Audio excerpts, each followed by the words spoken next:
Mga kapatid, nais kong malaman ninyo na ang mga nangyari sa akin ay nakatulong ng malaki sa ikalalaganap ng magandang balita. Sapagkat alam na ng lahat ng guwardiya sa palasyo at ng iba pang naririto na nabilanggo ako dahil sa pagsunod ko kay Kristo.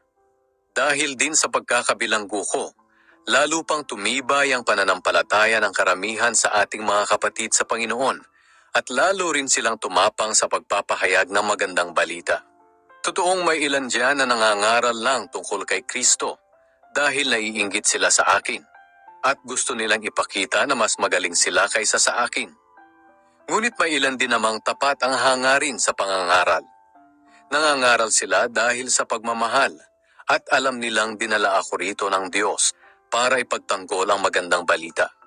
Ang mga taong naiinggit ay hindi tapat sa pangangaral nila tungkol kay Kristo.